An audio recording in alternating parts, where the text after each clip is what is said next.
धनंजय देशमुख ने कहा कि संतोष देशमुख हत्याकांड के आरोपियों के खिलाफ कार्रवाई नहीं हो रही है। उन्होंने कहा, हमें न्याय चाहिए। यदि जांच में दिक्कतें आ रही है तो सरकार की जिम्मेदारी है।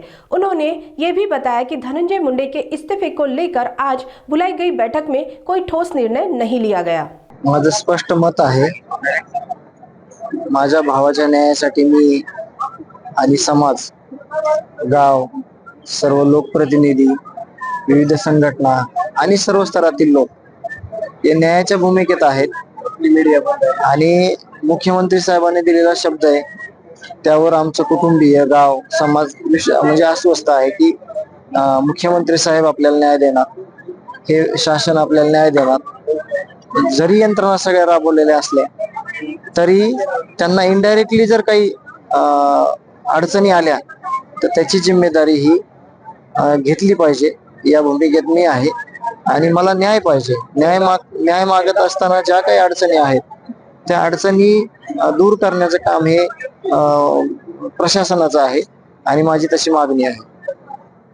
धनंजय मुंडे जर मंत्रिपदावर कायम राहिले तर काही अडचणी येऊ शकतात का? आता आल्या तर त्याच्या सर्वस्वी जिम्मेदार हे प्रशासन असेल।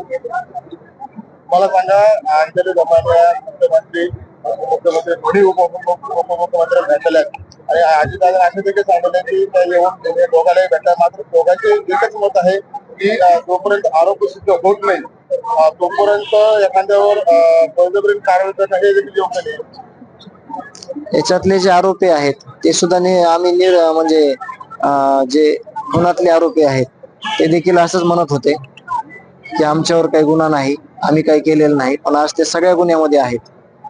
म्हणजे माझी विनंती आहे की ज्या गोष्टीने या हत्या प्रकरणात तपासाला अडचण येईल अशा सगळ्या गोष्टीची काळजी या सरकारनं अगोदरच घेतली पाहिजे, जेणेकरून अडचण आल्यानंतर पुन्हा सोडवण्यापेक्षा अडचण येण्याच्या अगोदरच अडचण न निर्माण होण्यासाठी प्रयत्न करावे। अशा जर अडचणी येत राहिल्या तर तुम्हाला वाटतं का संतोष देशमुख प्रकरणामध्ये न्याय मिळेल? न्याय घेण्यासाठीच आम्ही आहोत आणि त्यांना शब्द दिलेला आहे, ते शब्द पाळतील तशा दृष्टिकोनातून ज्या यंत्रणा राबवलेल्या आहेत त्या काम करत आहेत। पण जर इथं आम्हाला काही चुकीचं झालं आमच्या सोबत तर मग आमचं पाऊल पुढचं काय असणार आहे हे आम्ही वेळोवेळी सांगू।